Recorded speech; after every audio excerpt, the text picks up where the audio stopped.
can see, this is not the Dachshund Show. This is the premiere of the Chicken Show. And I am broadcasting from Sheboygan, Wisconsin. I am an accidental chicken owner, and we'll find out why in this show. And I call myself a mother clucker. But it would not be, it's so appropriate that we start this show with Dale Skaggs, an organic farmer from Door County, who started this whole chicken thing for me. So Dale, thank you for coming on the Chicken Show. Good morning, Ann. And you are the man responsible for the chickens, and we will share how that happened. But Dale is a friend of mine. And Dale, tell us about your farm in Door County, Lyndale Farms. It's a small farm, 40 acres. We've owned it for about 6 years now.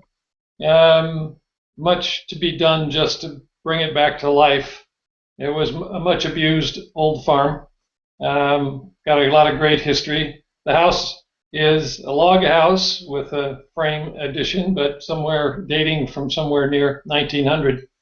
But I was a farm boy, and have always known I wanted to get back to that game. So I also have become in recent years very interested in sustainable farming,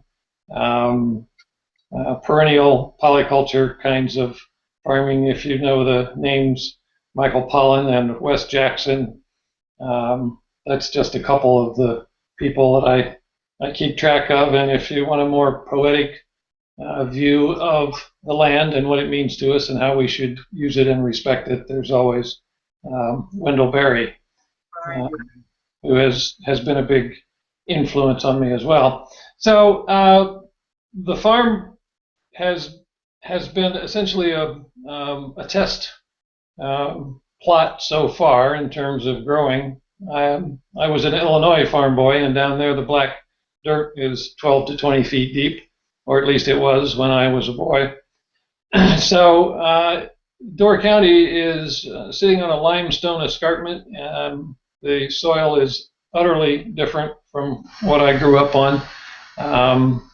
So where I grew up, in fact, you could dig post holes all day and never find a stone. Door County, not at all like that. So the soil is different. The climate, of course, is different because where I grew up, the deepest water was Salt Creek, a few miles from the farm. And in the spring flood, it might be somewhere mid-thigh deep. Most of the time, it was just over your ankles. Door County, on the other hand, is a peninsula jutting out into Lake Michigan, forming to the west the Bay of Green Bay, and to the east the lake. And the peninsula is at most about, I don't know, maybe 11 or 12 miles wide. So the climate in Door County is completely different than the climate where I grew up. So all of that is a way of getting to saying that farming, more than anything else I know of, is a local enterprise. It has to be. You need to understand the land, you need to understand the soil, you need to understand the climate if you're going to be able to farm sustainably. So I've been doing test plots and test plantings and finding out what works for the last 3 or 4 months. You're in a potato study too, aren't you? You do a lot with organic potatoes? Yep. This year was the second year that I participated in an organic potato varieties trial with the University of Wisconsin out of Madison. A wonderful researcher, professor named Ruth Ginger, got me interested in that when I heard her speak at a MOSES conference. MOSES is the Midwest Organic and Sustainable Education Services Conference, which is one of the largest sustainable farming conferences, gatherings in the country. It happens every February in La Crosse, Wisconsin. I urge anybody who's listening to go to that if you're interested in this sort of thing. It's a wonderful experience because if you're interested in sustainable and organic farming, depending on where you are, you may feel lonely, and it's great to go get together with 3,000 or 4,000 other people who are just as passionate as you are and who think it's perfectly normal to sit around the dinner table talking about compost. And we're going to be getting to compost on this show, believe me. We're going to be talking compost. So So, anyway, the test plots that I've been doing have taught me a good deal about what works in the Door County climate. But part of my inspiration for how I want to approach the farm is my grandfather's farm, where my mother grew up and her father grew up in Illinois. But that farm was about as self-sustaining as an enterprise could be. It was homesteaded in around 1870. But when I think about that farm and how it operated, that farm sustained 3 generations of family with virtually all of their nutrients coming from that farm, which is in the Midwest. There's winter there, but they got all the vitamin C they needed um, without oranges from Florida, and all the potassium they needed without bananas from Costa Rica. And that's an inspiration to me. One of the ways that they made that all work was through what we now call integrated pest management, but they just called it the way you farm. And an example of that is they had a large orchard. The way they got a lot of their summer vitamins in the winter was through the jams and jellies they put up and preserved. But in the orchard, which was surrounded, by the way, by a big a row of huge walnut trees, those nuts were also a part of their sustaining nourishment in the off season. But inside the orchard is where they kept the chicken houses. So chickens were a part of the pest management process on the farm. The chickens ate the bugs and provided fertilizer, the bugs that would have otherwise crawled up the apple trees and ruined the apples. So it's just a small piece of how they managed to farm organically before anybody had ever thought of calling it organic. So that was something of my inspiration for getting the chickens. and this is the first year, this last year, you decided to have chickens. And would you share the process of how you chose what chickens to have, and then how you use them on your farm as fertilizer and bug killers and whatever else other jobs they did? Yeah, I did. I did some research because I was looking for a breed that would be a good backyard small flock free range breed, and that's how I found out about the Red Freedom Ranger breed, which I had never heard of. We had chickens, of course, when I was a boy, and that was one of my first jobs on the farm was taking care of the chickens. The roosters always scared me, but the Red Freedom Rangers were advertised as an excellent breed for backyard free-range small flock chickens. So I chose them for those reasons, and I discovered why when they started growing and they got to be huge. They got to be huge chickens. I have a couple of the roosters in my freezer, and they weighed in, or I should say dressed out, at something over 9 pounds. So They're big girls, the ones I have, yeah. pretty good sized chicken. And the hens are not quite as big as the roosters, but they're close. The barred rock hens that I bought, I really bought those because I knew that I was buying pullets. When I bought the Red Freedom Rangers, I didn't know. It's called straight run, and when you buy chickens straight run, they are not sexed, so you have no idea whether if you buy 10, which is what I did, you could get 8 males and only 2 females. So I bought 4 barred rock pullets, so I knew I would have some hens for some eggs. And as it turns out, the barred rock hens became my favorites immediately because they were incredibly inquisitive and had personalities, and they were the leaders of the gang, trust me. They were the ones who went first for the hole in the fence and went out to see what the world was out there beyond their coop where they grew up. And then how did you use them for fertilizer? Didn't you have like a mobile chicken coop or something like that? I did. I did. I found some plans, interestingly enough, on the website for a magazine called Organic Gardening, um, for a mobile chicken coop, and I thought that would be that'd be a great idea. And so I had that in the back of my mind, and then I ran across a school teacher um, who is the faculty advisor for a high school environmental club, and we started talking, and one thing led to another, and he was looking for a real life project for his environmental club kids, who are city kids, to work on that would connect them to how organic farming works and how sustainable agriculture might operate. So I bought the materials, and the kids in the club helped me build the coop. Uh-huh. And the idea is then that one day they will come to the farm on a little field trip, and they'll see their handiwork, and they'll see the chickens, and we'll have a teaching afternoon about how this works. So anyway, that's a long way around to say that with the mobile coop, every day or two, I can pick it up and move it over 8 feet or so. The chickens then get fresh grass, and they spread some fertilizer in a new area. And I moved them through my orchard.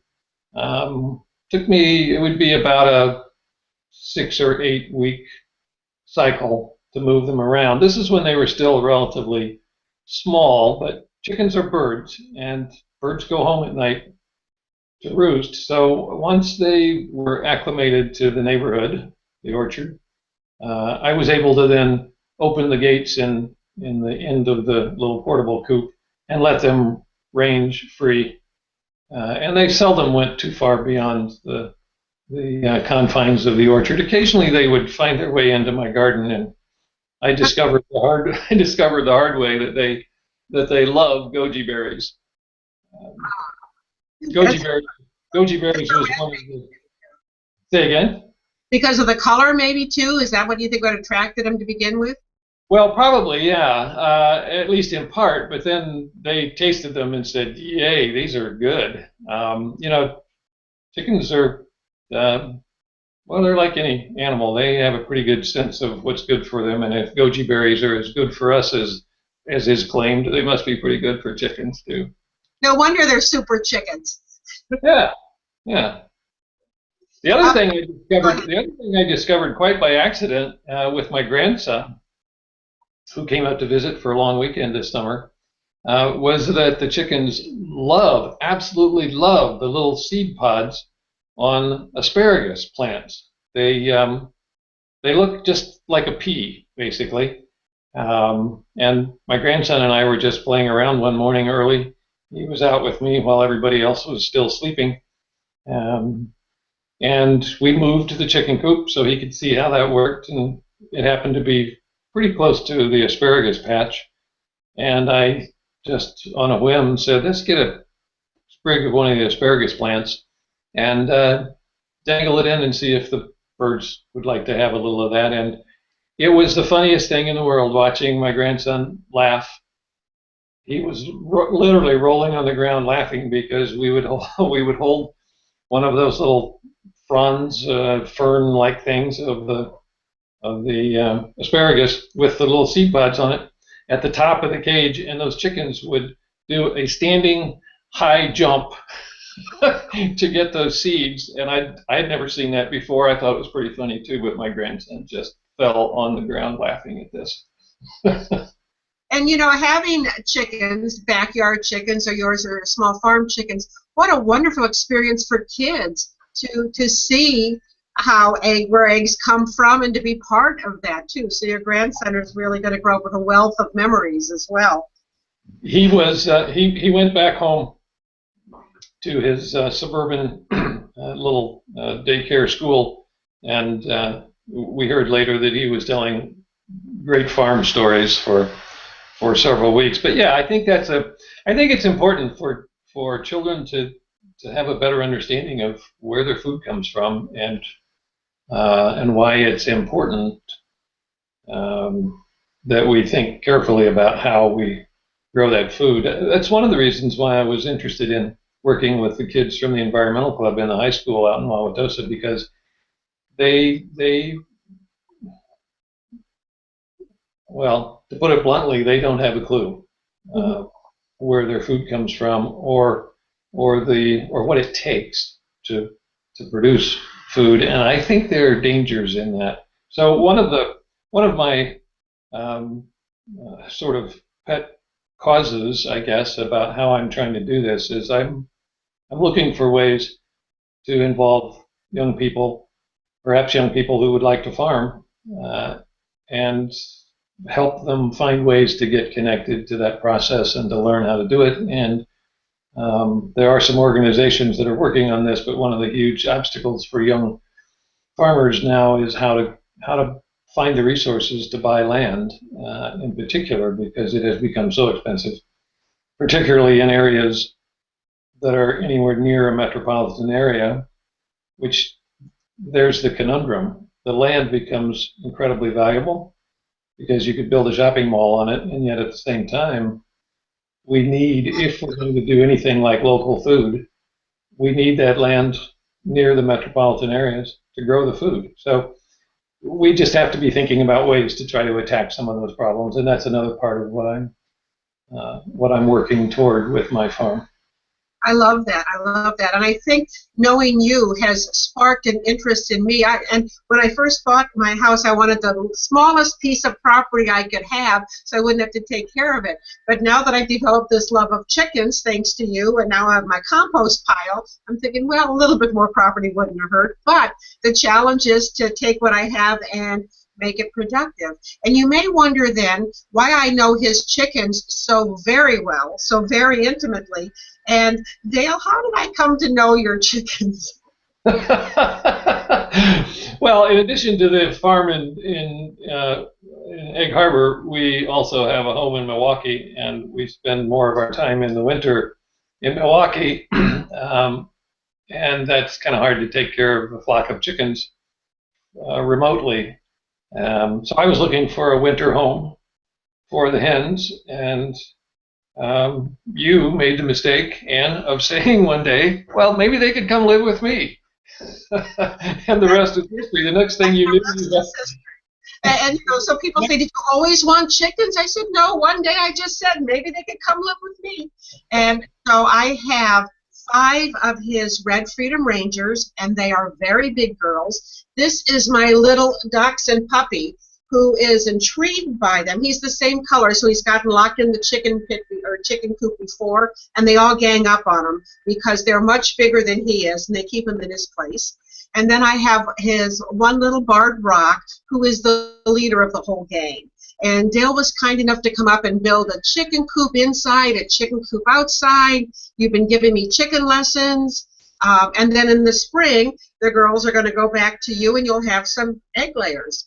And are you going to still get some more babies, raise another flock of baby hens? I think I will. I also think that perhaps not all of them will come back to the farm, because I think that you would hate to see them all go. And I also think that little barred rock hen has become your pet, and she wouldn't like the farm so much anymore because it would be like too much work. The fact that she bit you probably. She does bite. Yeah, but that's okay. That's there. She's a bird, and if something pokes its way into her coop and she doesn't know what it is, that's how she figures it out. She pecks it. Dale, what lessons did you learn from having hens? Is there anything any advice you would give if someone said, "Hey, I think I'm going to start raising hens"? Well, what would you say to them? Well, it depends a lot on their situation and where they are. But we had chickens when I was a boy on the farm, but that is, I was going to say years ago, many years, but it's actually many decades ago. So I had to relearn a good deal about what it means to have chickens. So my advice for someone would be, well, first of all, my encouragement would be do it. Find a way to do it, but start small. Don't get carried away with a big plan that says, wow, if we get 20 chickens will have enough eggs for us and all the extended family and the neighbors too. Start small. Start with 4 or 6 or something. The rule of thumb that a lot of people use is that if you have 3 people in your household, if you have 6 hens, you'll have enough eggs for the household. So I would say, if a family of 4, if you're doing a small backyard flock, start with 4 or 6 chickens and see how it goes and learn the ropes. They will teach you, and there are resources galore. If you sit down and Google, backyard chickens, you could spend 2 days reading and still not even scratch the surface of the resources that are out there. So my advice would be to start small, and make sure you have room, you have a space where they can be inside protected and a way for them to be outside. And remember, they're birds, and if you want to teach yourself a little bit about how they will act, then just find a way to observe birds. When it starts to get dark, they go roost somewhere. And that's the good news about your backyard flock, as Ann, you have discovered. Even if they get out and wander around in the yard, they don't go too far away from food and water and home, because when it gets dark, how I discovered that, Dale knows, is when I first had the birds, and he came down and he was doing something, and I was showing his wife a back door, and I don't think I locked it enough. So I looked out my window, and there are the birds, like hanging out in the yard. So I was wearing a cape, and I went to try to herd them with my cape. Of course, they saw me do this, so they all raised their arms and were all like flapping around. And then as I'm trying to chase them, they, of course, started running. So they're running around the neighborhood, and I'm running around trying to throw my cape over hens. And what I have now learned is, wait, they go back home. Leave them alone. They don't want to be out. They want to go back home where all the food is. So that was my first lesson. Don't chase your hens. Just say, there's the door when you're ready. Because I don't think they would have gone very far at all. No, they wouldn't usually. When I would turn them loose on the farm, if they got 150 yards from their coop, they were a long way from home.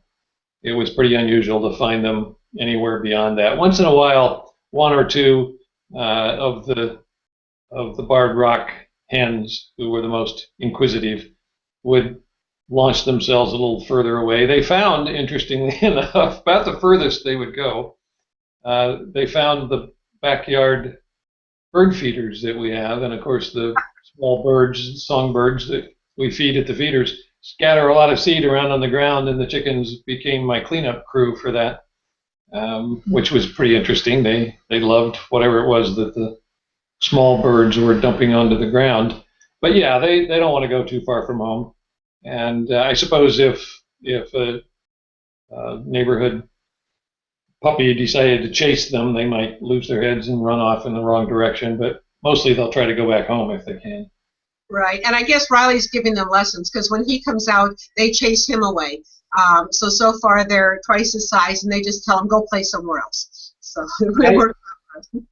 I think that might be why the Red Freedom Rangers are considered a good free-range backyard flock, because their size will intimidate a lot of creatures that might otherwise try to have them for lunch. Right. And we together share a Red Freedom Ranger. We don't know who she is, but she's a double yoker. Consistently, every egg she lays is 2 yolks. So that's pretty neat. That is amazing. Yeah. Have you had a double yoker recently? Oh yeah, she lays about twice a week, and yoker. And then the little barred rock seems to lay almost every day with her little itty bitty egg. So she's very consistent. But whenever, I'm sure that the double yoker is always laying a double yoker. And one day it was so big that I was disappointed that it was only 2 yolks. I was thinking I had a triple. But, I've never heard of a triple, but I suppose it could happen. Those barred rock eggs are small, but they're good. They're very good. And the yolks are this beautiful or dark yellow or orange color. I have a question, which brings me to something else that's worth mentioning if someone's thinking about a small flock for some eggs. In the winter, when the days are short, the hens will tend to either stop laying eggs entirely or reduce drastically how many eggs they will lay. So if you're thinking about a small backyard flock for eggs year round, you'll need to have uh, uh, the ability to provide lighting in the coop to make sure they are in light. They're in a lighted environment for at least 14 hours a day or so, and then they'll continue to lay, even perhaps at a reduced level with the lighting. But so, which brings me to a question, Ann. We added another light to the coop. Do you think there's been any increase at all in the number of eggs they're laying?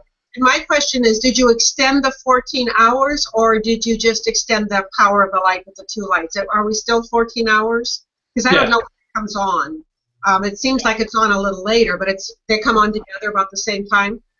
Yes, they should be on the two timers. So essentially, we kept the number of hours the same, but we added the amount of light in the coop. So I was interested to know. I am getting more chickens, more eggs. So the egg production has increased. It was usually 2 to 3 a week, and now it's an easy 6 a week. And today I had 4 eggs. Okay.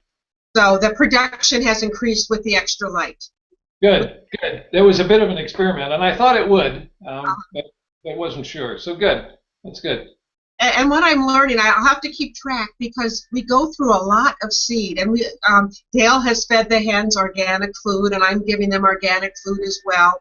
And I'm off to the feed store after the show, and this time I'm just going to buy 100 pounds because it seems like we're going through about 50 pounds every week for 6 hens. But, they like to eat, and they're happy, and they're not overweight. So the cost of my eggs is probably very high.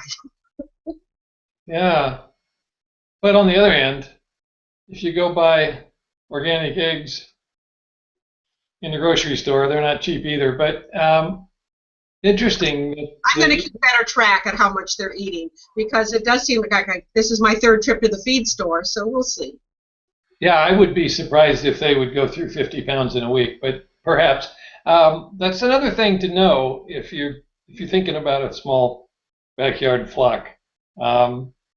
They will take care of most of your kitchen scraps for you, and what they don't take care of ends up in the bottom of the coop, and you clean it out along with everything else and throw it in the compost heap, which is where you would put it anyway, one hopes, if you're interested in sustainable kind of living. So sustainable kinds of living. But that's another way to augment their diet. And if you have particularly greens, they will love them. You can give them all your lettuce scraps and that sort of thing. It will keep them healthier. It will make the eggs richer, and it pre-processes your compost for you. I have discovered they love apples, and so every morning they get slices of apple. I think it's the red colors, they love the red, but maybe it's the sweetness. But they just are so happy when their apples show up. So. Yeah, all of the above. They would be attracted to the color, and they would love the. I mean, they instinctively they know sweet means lots of energy and calories and so on, which they're like all the rest of us. That's what they're after. And I also think it's important to feed them organic because you want not only them to be healthy, but you're going to be eating their eggs, which is a process of what they have eaten. So I wouldn't want to skimp on what they eat. Yeah, there's no question. And the more varied their diet, and in the summertime on a farm, they will be eating lots of green, grass, weeds, anything basically. They'll be eating lots of bugs. I've had great fun watching a couple of the hens chasing a grasshopper until they finally tracked him down. I actually saw one of the hens grab a little baby snake and was trying to run away from the other hens so he could eat the snake. That's another thing that's fun to watch them. If one of them gets a bite of something to eat, the others will all try to chase them to get it or get some part of it. It was a good thing for the snake that the other hens started chasing this one because eventually in the scramble, the snake was able to escape. And so no chickens had a snake dinner that day. But anyway, the more varied their diet, the better, and the eggs will be much, much richer. If you've read Michael Pollan's book, The Omnivore's Dilemma, he tells a story in that about Joel Salatin's farm, Polyface Farm, in the foothills of the Shenandoah Valley in Virginia. He talks about the chickens that Salatin's farm produces, and he sells most of his eggs to high-end restaurants, the chefs of high-end restaurants in the Washington, D.C. area, and they buy them for their pastries because those eggs are just light years better than the eggs that come from the huge factory farmed egg production facilities. The yolks are the big factor in pastry, I guess. I'm not a chef, so I don't understand that exactly, but I was very interested to hear that free-range chickens produced eggs that really fine cooks, fine chefs said, those are the eggs I want for my restaurant. Mm. Yeah, I find it just so exciting, and I thank you for turning me on to this whole new thing. Thank you, and I curse you too. Sunday mornings, I probably curse you when I'm in there on my knees pulling the poo out and cleaning the coop and all of that stuff. And my current problem is that with all the chicken poo in my compost pit, I've now expanded, and about a quarter of my yard is now compost. So I've got to kind of work that one out, but I've got a couple ideas, so we'll see. See, that's another thing to think about, though. If you are a gardener and if you go pay money for good, rich compost and perhaps some manure-based fertilizer, you don't have to spend that money if you have chickens, because Right. if you compost it properly, chicken manure is incredibly rich in nitrogen, and you will be able to produce some beautiful compost that is very, very rich in nutrients for your soil. So maybe those eggs aren't quite so expensive when you start adding up all of those kinds of things, right? Right, and I forget to give them anything else. I should give them more lettuce and more of my greens and give them that too. At least I figure with the kibble that they get, I can kind of measure it, make sure they get enough every day and things like that. But I'm going to keep track, and I'll let you know just out of curiosity. But Yeah, I think if you tell your neighbors and that you'll take any and all of their green vegetable-based chicken scraps, and you'll give them a half dozen eggs every once in a while, pretty soon you'll be able to augment their diet very nicely. And you might discover that the amount of organic feed that they consume will go down. yeah, that could be. Do you have any advice on compost? How do you do your compost pile? You have room on the farm, but do you have a compost pile, and how do you layer it or stir it, or does it just happen naturally on a farm? Well, stirring it is good. You can build a compost pile and just build it with the proper mix of green and brown nitrogen and carbon. Wood chips, straw, small sticks, and so on. With chicken manure or cow manure, horse manure, or whatever. If you get the mix right, you can just leave it. Cover it, perhaps just cover it with straw so it'll shed water, because you don't want rainfall to leach all of the good stuff out of the pile, and just leave it. And if you've got the proper mix, it won't smell, because what makes a compost heap smell is when you've got far too much nitrogen. As well I know. I was telling Dale, I walked out into my yard and I go, there must be a fish kill on the lake. Something is terrible. And then I realized it was my compost pile, and doing research, I needed to put brown, and so I put leaves and hay on it. It turned out the smell went away, but I've learned, a lesson learned. Probably 3 days my neighbors were sniffing my compost pile. The disadvantage of doing it, as I said, building it and then leaving it there, is it'll turn to compost, but it takes a long time. Mm-hmm. If you want to produce compost more quickly, then you need to stir it. You need to add material, keep adding the materials, and stir it. Because if you I don't know, if you say took a 5-gallon bucket and you put the proper mix of materials in it, and then you stir it, roll it, turn it, when you get done, that 5-gallon bucket will only be maybe a third full instead of full, because the process of decomposition and the production of the compost reduces the volume a great deal. But to make it happen quickly, you need to stir it, turn it. I think you have one of those compost bins that you can just turn, right? And I've got 3 compost bins now, and who knows, by the end of the winter I will have 4. Maybe my whole yard will be compost. Yeah, but if you stir it and keep the right amount of moisture in it and add the right materials, it's surprising how fast that process will happen and give you some beautiful, rich compost for your garden, for your houseplants, right? For your lawn, whatever. So this is Dale Skaggs of Lyndale Farm, and he is responsible for creating this monster who now loves chickens, this monster who now has a compost pile. I mean, I've lived in the city for 30 years. I've got this compost pile, and this spring I will be bugging him because I have my little raised garden bed, so we'll see what we can grow on my shady little plot. Who knows? Maybe something will grow. So, Dale, I thank you, and I curse you, but I thank you more. You're welcome, man. Thank you very much.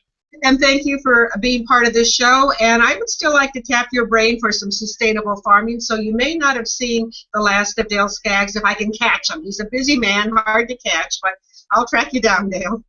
Merry Christmas. Take care. Bye-bye.